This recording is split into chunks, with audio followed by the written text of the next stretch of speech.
उसको ऊपर वो जुर्माना करेगा, वो जुर्माना वसूल कर लिया जाएगा? नहीं है ना। दूसरी चीज ये है कि कितना जुर्माना जो हुआ था उनमें से कितने लोगों ने दिया, ये भी देखा जाना चाहिए। और तीसरी चीज ये है कि आप कितना प्रभावी हुए। उसके कई सदस्यों ने मुझे भी बहुत बढ़ चढ़ करके बताया कि साहब हमने सांप छछूंदर का खेल रुकवा दिया, हमने पीपल की पूजा रुकवा दी, हमने ये करवा दिया, हमने ऐश्वर्या राय की डिलीवरी होने वाली थी वहां वो भी वैन रुकवा दी, ये काम किया। लेकिन अभी जिसके लिए हम और आप यहाँ रोना रो रहे हैं, जिस चीज का, क्या उस पर कुछ अंकुश लगा पाई वो रेगुलेटरी बॉडी? और अगर नहीं है कि क्या हमें ठंडे दिल दिमाग से अपने सीने पे हाथ रख के नहीं सोचना चाहिए कि क्या हम जो कर रहे हैं वो समाज के हित में कर रहे हैं? आप कह रहे हैं कि भाई फिर आप ये मत कहिए ना कि हम जर्नलिज्म कर रहे हैं, आप कहिए कि हमारा एक कॉमर्शियल वेंचर है, इसका काम पैसा बनाना है। और ये जो बात कही जाती है, जो अभी विनीत ने कही कि कूड़ा मारा जाता है कि जनता देखना चाहती है, तो जनता तो पोर्नोग्राफी भी देखना चाहेगी, दिखाएंगे आप? सही सवाल उठा। हाँ जनता जी बोलिए, बताइए सर। सीरियस जर्नलिज्म का तो अब कहीं नाम ही नहीं रहा। अब हमने अभी कुछ पढ़ा है येलो जर्नलिज्म, तो अब तो हमें टीवी पे वही दिखता है, क्योंकि आप लोगों ने लोगों का परसेप्शन इतना चेंज कर दिया है। हमारे भारत देश में आज भी 70% लोग जो है रूरल एरियाज में रहते हैं, वो ज्यादा पढ़े लिखे नहीं रहते, उनका तो परसेप्शन वही बनता है जो आप दिखा रहे हैं। तो आप प्लीज आप उसको चेंज करें और वो निर्मल बाबा, आशाराम बापू, उनको आप अलग करें। ओके, हाँ उधर दीजिए माइक। हाँ बोलिए, बताइए। देखिए मीडिया तो माध्यम है, क्योंकि और जो भी न्यूज आती है तो सर जैसे ये रामदेव बाबू, ये सॉरी बाबा हो गए, आसाराम बाबा, तो वे एक्चुअली आप उसको 10 डेज में या 4 डेज में कहते हैं, इसके महीनों दिन चला, तो कोई भी चीज के लिए तो टाइम लगता है और एक इन्वेस्टिगेशन होती है। और जैसे कि मैं ये कहूँगा जो मीडिया इस चीज को दिखाए, जैसे एजुकेशन है, हॉस्पिटल है, जैसे आप रेलवे स्टेशन देखेंगे उसी को दिखाए जहाँ पे जरूरी है, जो उसमें कुछ सुधार हो, इस पे होनी चाहिए, जो सीरियस है, जो सीरियस इश्यूज है वो होने चाहिए। हाँ इधर मैडम बोलेंगे। आप टीवी चैनल देखती हैं, मीडिया से जुड़ी हुई कहीं ना कहीं पढ़ती हैं, देखती हैं, आप क्या फील करती हैं, क्या वाकई इस तरह की मीडिया का हमारे जीवन में एक अहम रोल है? हाँ। लेकिन कभी कभी इतना हास्यप्रद हो जाता है जब किसी भी चैनल का एंकर जन्माष्टमी पे कृष्ण भगवान बनके और बांसुरी बजाते हुए नजर आते हैं। बहुत हास्यप्रद लगता है उस समय, ऐसा लगता है कि उनको देख के ही झटका लगता है कि ये तो एंकर है, ये इस समय ये कैसी भूमिका अदा कर रहे हैं कि भाई जन्माष्टमी, अगर आप जन्माष्टमी का प्रोग्राम वैसे ही बताएंगे किसी को तो क्या उनकी समझ में नहीं आएगा, या आप कृष्ण जी की ड्रेस पहनेंगे और बांसुरी बजाएंगे तभी समझ में आएगा। इधर दीजिए मैम, जैसे कि हम लोग जर्नलिस्ट हैं तो हमारा काम है कि हम ओपिनियन मेकर्स हैं सोसाइटी के, तो ये बहुत इम्पोर्टेंट है हम लोगों के लिए कि हम कंटेंट को ठीक करें ताकि लोग अपना परसेप्शन जो रूरल एरियाज में रह रहे हैं या जो लोग नहीं समझते उसे ढंग से परसीव कर सकें। आप भी मीडिया के स्टूडेंट हैं? हाँ बताइए। मैम मैं ये बताना चाहती हूँ कि आशाराम बापू की आप खबर दिखाइए, आप कोई भी खबर दिखाइए, खबर तो दिखाइए, आप उसे आप मूवी नहीं बना रहे, आप जो खबर है उस मुद्दे को बताइए। और दूसरी बात, एक बात मैं और बोल सकती हूँ, मुझे बहुत दुख होता है बोलते हुए कि मुझे न्यूज देखने के लिए नीचे जो टिकर आते हैं उनमें न्यूज पढ़नी पड़ती है, मुझे न्यूज नहीं दिखती। मतलब आपको न्यूज खोजनी पड़ती है कि कहाँ है? ओके, न्यूज खोजनी पड़ती है, ये इतने सारे मीडिया के बावजूद न्यूज खोजनी पड़ती है, आपको भी खोजनी पड़ती है? जी बिल्कुल। और मेरा सर से सीधा सवाल है कि जितने सारे व्यूज आए उसके अंदर जिम्मेदारी लेगा कौन? जो हमारा चर्चा का विषय है कि न्यूज का अतिरेक हो रहा है या बहुत ज्यादा दिखाई, उसके लिए जिम्मेदार कौन है? क्या दर्शक है, चैनल है, चैनल के मालिक हैं या कॉर्पोरेट्स है? कौन जिम्मेदार लेगा, ये मेरा प्रश्न है। मैडम मैं बोलना चाहूंगा कि करीना कपूर ने करवा चौथ का व्रत रखा है, न रखा है, किस प्रकार से खबर है, इसको दिखाया गया था, किस प्रकार खबर है। अगर व्रत रखते भी है तो खबर नहीं है, मेरे को कोई नहीं। ये चाहिए, जैसे पत्रकारिता में ये चाहिए कि जो आप समाचार दिखाते हैं वो सिर्फ जो एज है उसको वैसे दिखाइए और दर्शक और उपभोक्ताओं पर यह छोड़ दीजिए वो उसे किस तरह से लेते हैं। जैसे अभी नरेंद्र मोदी का आया था एक बयान, कुत्ते का पिल्ला लेके कुछ सामने आ गया था, उसको इतना हाइप देने की क्या जरूरत थी? अब उसको वो जनता जिस तरीके से ले उसको लेने दीजिए, आपका ये काम। और दूसरी बात ये कि क्या जो आसाराम बापू इस तरह के प्रोग्राम दिखाते हैं तो उसमें एक बाबा रख लेंगे, एक समाज सेवी रख लेंगे और एक कोई डिस्कशन, हाँ डिस्कशन, वो बहुत अजीब लगता है यार। ये उसमें क्या आपको क्या लगता है, क्या न्यूज कहीं कम है? और न्यूज से शोज, तो शोज कहते हैं ना, खबर नहीं कहते, शोज कहते हैं। मैम न्यूज तो आजकल आपको लगता है उसमें शोबाजी ज्यादा होती है? आपको लगता है ऐसा? शोज भी एक तरह के रियलिटी शोज है, अगर साथी या ये बालिका वधू में क्या आ रहा है तो उसके लिए कलर तो स्टार प्लस है ना, तो ये न्यूज चैनल पे है, न्यूज चैनल पे वो दिखाई जो देश चल रहा है। न्यूज आम जनता से, और जो मीडिया है वो एक माध्यम है आम जनता से उच्च पद पे जो लोग बैठे उन तक पहुंचने का। लेकिन यहाँ कुछ भी नहीं है। 26 जनवरी 15 अगस्त पे याद आता है देश, उसके बाद कहाँ देश गया वो याद नहीं आता। 2 अक्टूबर पर गांधी जी याद आते हैं, उसके बाद कुछ नहीं। दामिनी रेप केस हुआ था तभी याद आई थी कि लड़कियों के साथ क्या हो रहा है क्या नहीं। जब कोई रेप होगा तभी याद आएगी लड़कियों की सुरक्षा, उसके बाद लड़कियों की सुरक्षा कहाँ गई वो किसी को कुछ नहीं। मैम मैं यही कहना चाहता हूँ कि वर्तमान जो मीडिया का परिदृश्य है इसमें हमें कहीं से भी वो मूल्य दिखाई देते हैं जिससे हम इसे लोकतंत्र का चौथा स्तंभ मान सकते हैं। पीछे से आप कोई बात करना चाहेंगे? हाँ, गर्ल्स में से कोई बात। एक्चुअली आजकल ये न्यूज चैनल देखने का मन ही नहीं करता, क्योंकि पता ही नहीं कि इम्पोर्टेंट है ही नहीं ना, पता ही नहीं होता कि इम्पोर्टेंट न्यूज दिखाई नहीं रहा है। ऐसे मतलब कुछ भी दिखता है, कुछ भी समझ ही नहीं आता कि ये न्यूज है भी कि मतलब नहीं। पर अभी हम तो सुनते हैं कि लोग ये देखना चाहते हैं इसलिए दिखाते हैं इस तरह। ऐसा नहीं है, नहीं है। ओके, ऐसा नहीं। और बोलते थे और इधर से हाँ आप बोलिए। मैम एक्चुअली मीडिया को सिर्फ ये है कि जो भी दिखाना है वो सिर्फ उनके अकॉर्डिंग दिखाना है। जनता क्या कह रही है जब तक ये सुनिए, दे डोंट केयर, सिर्फ जो उनको दिखाना है वही दिखाना है। इम्पोर्टेंट न्यूज तो मैम कहीं है ही नहीं है आजकल, बस रियलिटी शोज के हाँ साथ बहुत सारे ये सब यही हो रहा है। ओके, क्या आपको भी लगता है वो रियलिटी शो ज्यादा बन गया है, खबर से कम रह गई? कौन बोलेगा? हाँ जी, इस समय रियलिटी शो ज्यादा हो गया है और खबर जो है हमारी कहीं ना कहीं छुपती जा रही है और जो असली जो कंटेंट है वो ज्यादा चला जा रहा है। और हम जो है इस समय अपनी खबर को बेचना जानते हैं कि हमें मतलब कैसे अपनी जो खबर है हाँ जी कैसे सेल करें। आपको भी लगता है क्या खबर बेचने के लिए ही बनाई जाती है इसीलिए उसका कलेवर उस तरह का होता है? नहीं मैम, ऐसा है कि देखिए देश में मुख्यमंत्री और भी हैं, हम नरेंद्र मोदी के पीछे पड़े हुए हैं। क्या जनता अगला मुख्यमंत्री या प्रधानमंत्री कौन होगा, क्या मीडिया के हाथ में अधिकार चले गया? जनता भी है, जनार्दन भी है, शीला दीक्षित भी मुख्यमंत्री है, उन्होंने भी काम किए हैं, नरेंद्र मोदी ने भी काम किए, तो क्यों उनको उतना हेल्प किया जा रहा है? ये भी मीडिया का वो है कि किसी एक को इतना हेल्प ना किया जाए, अगर उनकी कोई पॉजिटिव है तो नेगेटिविटी भी दिखाई जाए। ये असल में मुसीबत ये है कि 24/7 में आपको सर्वाइव करना है और 24/7 आपको दिखना है।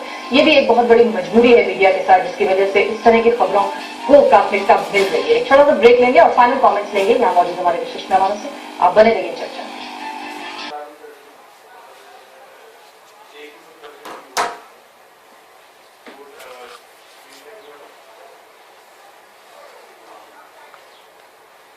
वो भी तो हमें देना पड़ेगा। सबसे पहले जनता को कंज्यूमर बनना पड़ेगा। वो सिर्फ कंज्यूमर बन के सिर्फ स्क्रीन के आगे बैठे रहे काम नहीं चलेगा, उसको खुद प्रोड्यूसर बनना पड़ेगा। जिस कंटेंट की मांग हम टेलीविजन से कर रहे हैं, हम वर्चुअल स्पेस पर वो कंटेंट जनरेट करें। एक बात। दूसरी बात, टेलीविजन की हर चीज को आप खबर मत कहिए, उसको एडिटिंग मशीन की संतान कहिए। वो एडिटिंग मशीन की औलाद है जो क्रॉस कटिंग के लिए, पैसे बचाने के लिए, फील्ड की रिपोर्टिंग को कम करने के लिए, R&D रिसर्च पर खर्चा कम करने के लिए ये सारी चीजें सामग्री ला रहे हैं। एक बात सिर्फ जोड़ना चाहूंगा, एक चैनल है जो हमसे बार बार अपील करता है कि सोच बदलोगे देश बदल जाएगा, लेकिन वो चैनल है जो कृष्ण जन्माष्टमी के दिन पैदा अगर आप होते हैं तो आप वो कृष्ण हो जाएगा। आपको कैसे पता चल गया कि वो लड़का होगा या लड़की होगी? इसका मतलब है कि आपने पहले से अल्ट्रासाउंड करवा लिया। ये सिर्फ नैतिकता का सवाल नहीं है, ये कानून का सवाल है। देश में करोड़ों रुपए भेद ना हो इस पर खर्च हो रहे हैं और एक चैनल ये बता रहा है कि कृष्ण पैदा होगा, इसका मतलब आपने क्लियर कर दिया कि इस दिन लड़का पैदा होगा। बताइए उस चैनल पर केस होना चाहिए या नहीं होना चाहिए? इस तरह की सामग्री लगातार वर्चुअल स्पेस में अलग अलग सोशल मीडिया के माध्यमों में हम सबको जनरेट करना होगा और कंज्यूमर से हटकर प्रोज्यूमर के स्तर पर बहुत मुस्तैदी से काम। प्रमोद जोशी जी, खासतौर से एडिटर की जो रोल होता है और होना चाहिए, जो उससे उम्मीद की जाती है, तवक्को की जाती है, वो एडिटर अभी नजर थोड़ा कम। देखिए, एक तो एडिटर अगर कमजोर हुआ है तो वो कोई एडिटर की साजिश नहीं है। कौन बनाता है एडिटर? कोई ना कोई तो एडिटर को नियुक्त करता है। अगर वो चाहेगा तो ताकतवर एडिटर भी होंगे, क्योंकि एडिटर के पीछे कोई ताकत और होगी। दूसरी बात मैं कह रहा हूँ, 2 या 3 बातें। एक तो ठीक बात है, दर्शकों ने कितने दर्शक ऐसे हैं या कितने पाठक ऐसे हैं जो शिकायतें लिखकर भेजते हैं? नहीं करते। अभी चिट्ठी पत्री का प्रोग्राम तो बंद ही हो गया, खत्म हो गए हैं। मतलब अब शिकायतें नहीं आती। शिकायत कितनी हम करते हैं, मतलब हम कितनी तरफ से जाते हैं। जैसे कि आपने बताया कि टीआरपी या कोई और चीज, लेकिन दरअसल टीआरपी वगैरह भ्रम है। ये वास्तव में विज्ञापन दाताओं के साथ कंट्रोल चीजें हैं और विज्ञापन के लिए सारा काम होता है। पर एक चीज मुझे लगती है, इतना मुझे दुनिया का जो विकास है उसमें निराश होने का कोई कारण नहीं है। टेक्नोलॉजी सबसे बड़ा इक्वलाइजर है। आने वाले वक्त में जब इंटरनेट आएगा, इंटरनेट की खासियत यह है कि वो इक्वलाइजर है। उसमें कुछ उन लोगों का भी कंट्रोल है, उनके पास भी बटन है जो प्रोग्राम बनाते हैं या नहीं बनाते, वो सीधे इंटरेक्टिव कर सकते हैं, सीधे कई चीजों को, या वो चाहे तो अपने वैकल्पिक प्रोग्राम भी बना सकते हैं। हालांकि कह नहीं सकते कि वो टेक्नोलॉजी आगे जाकर के कितनी फर्क डालेगी, लेकिन जिस तरह हमारे मोबाइल फोन ने जीवन को एक बदलाव लाया है, इस तरीके से ये मीडिया रहेगा। क्योंकि प्रॉब्लम अभी हम सिर्फ कंटेंट पर बात कर रहे हैं, अभी हम बिजनेस मॉडल या उसके पीछे की ताकतों पर बात ही नहीं कर रहे हैं। कुछ मामलों में तो कर भी नहीं पाएंगे क्योंकि हमारे पास बहुत सारे फैक्ट्स ही नहीं है। लेकिन अगर एडिटर चाहेगा या एडिटर को लोग चाहेंगे तो वो एडिटर फिर तैयार हो जाते हैं। कोई जरूरी नहीं है कि उसके लिए पराटकर जी को खोजा जाए। हमारे समाज में जीवन में बहुत सारे उत्साही है, विनीत है उत्साही, ऐसे तमाम उत्साही है, सतीश जी उत्साही व्यक्ति है। अगर आप चाहिए तो यही अपने चैनल को बदल करके दिखा सकते हैं। अगर आप अलग से बात करें तो बताएंगे कि क्या क्या दिक्कतें हैं। तो ये सबके साथ बातें हैं।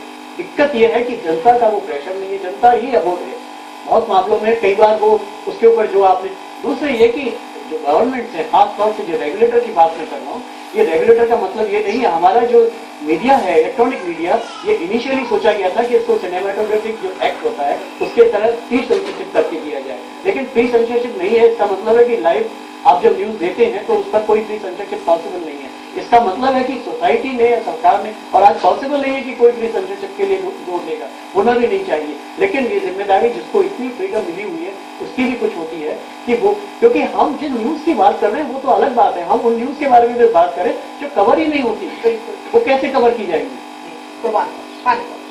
देखिए, इसमें बहुत तफसील में जाने की जरूरत नहीं। हमारे सामने नक्शा है पब्लिक सर्विस ब्रॉडकास्टर का और प्राइवेट चैनल्स का। प्राइवेट चैनल्स जो कर रहे हैं वो अपना मुनाफा कमाने के लिए कर रहे हैं, उनकी कोई अकाउंटेबिलिटी नहीं है, उनकी कोई जिम्मेदारी नहीं है, उनकी कोई सोशल रिस्पॉन्सिबिलिटी नहीं है। हर आदमी जानता है कि इस देश में आम आदमी जो 80 करोड़ है उसका मसला क्या है। रोटी, कपड़ा और मकान उसका मसला है, स्वास्थ्य, पर्यावरण उसका मसला है। इस पर चर्चा क्यों नहीं होती? और मैं ये कहता हूँ कि अगर आज बहुत सारे लोग आपको मिलेंगे, मैं इसलिए नहीं कह रहा हूँ कि दूरदर्शन के स्टूडियो में बैठा हुआ हूँ, बल्कि कि आपको हार्ड न्यूज देखनी है तो डीडी देखिए, क्योंकि बाकी जगह पे जैसा कि यहाँ जनता जनार्दन ने भी कहा कि वो उसको ट्रिविलाइज किया जा रहा है, उसको इंफोटेनमेंट का नाम दे दिया गया, उसमें तमाम तरह की चीजें आ रही हैं। असली चीज ये है कि हम हार्ड न्यूज देखना चाहते हैं। न्यूज का मतलब ये होता है कि जो हो रहा है, जैसा हो रहा है वैसा ही उसको उस रूप में होते हुए दिखाया जाए, और उससे जो कंसर्न है आम लोगों की, जो 80% देश की जनता की कंसर्न है, तो वो उसमें परिलक्षित होने चाहिए। अगर 5% बड़े अमीर लोगों के कॉर्पोरेट घराने को तमाम टीवी चैनल दिखाते हैं, सारे प्राइवेट चैनल्स में उनके कंसर्न बड़ी भरपूर तादाद में आते हैं, हर तरह से आते हैं, किस तरह से उनको नुकसान हो रहा है, शेयर बाजार क्यों ऊपर जा रहा है, क्यों नीचे जा रहा है, लेकिन ये नहीं बताया जाता कि इस देश में आम आदमी 2 वक्त का अपना भोजन क्यों नहीं जुटा पा रहा है, उसके कारण क्या है, उसके लिए नीतियां कैसी बननी चाहिए, उसके लिए सोच क्या होनी चाहिए। तो बुनियादी मसला ये है। और अगर आने वाले दिनों में, मेरा 10 साल पहले भी ये मानना था और आज भी है कि जो चैनल इस तरह से करेंगे, दिखाएंगे, वो जिंदा रहेंगे।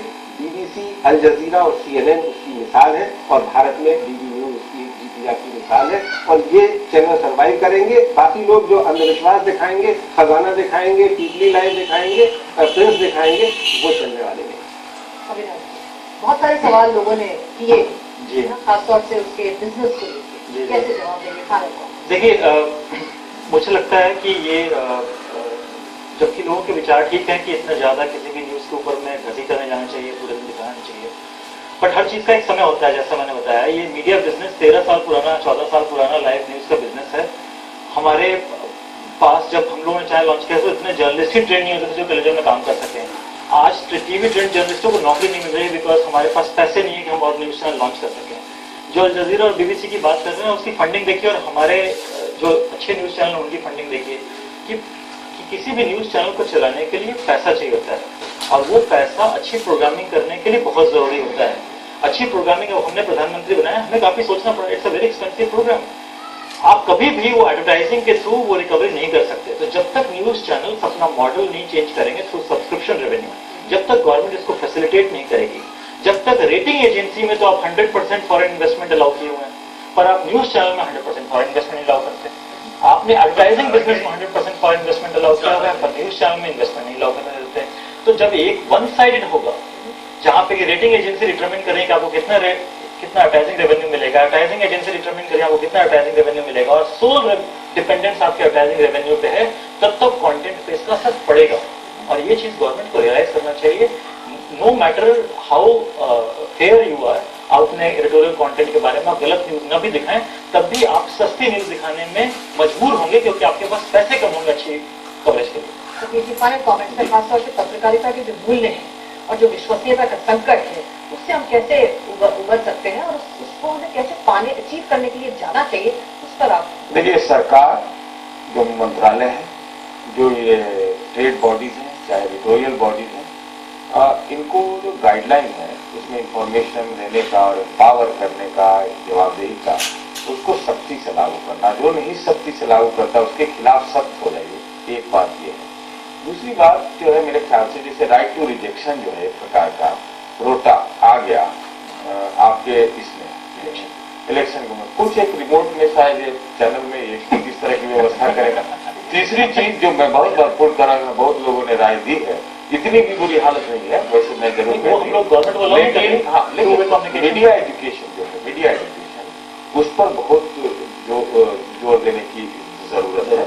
और इसके अलावा जो मैं समझता हूँ कि जैसा मैंने पहले कहा था कि ऑडियंस का जो टू वे ट्रैफिक है, अब ऑडियंस राइट्स, अगर राइट टू इंफॉर्मेशन आपको मिली हुई है तो कुछ एक ऐसा राइट निकालना चाहिए कि जो राइट टू जो है आपका इंफॉर्मेशन का मतलब ये भी होता है कि आपको डिस इन्फॉर्म या डेविएट न कराया जाए। इस तरह की अगर आप व्यवस्थाएं करेंगे और एक दो एग्जाम्पल देते रहेंगे ये काम कर करके, तो चीजें ठीक हो जाएंगी। और मैं सहमत हूं कि कुछ फंडिंग में भी दिखते हैं। और अंतिम बात, भाई किसने कहा कि देश में अगर मीडिया या न्यूज मीडिया को बढ़ाना है तो 2000-4000 लाइसेंस बांट दो?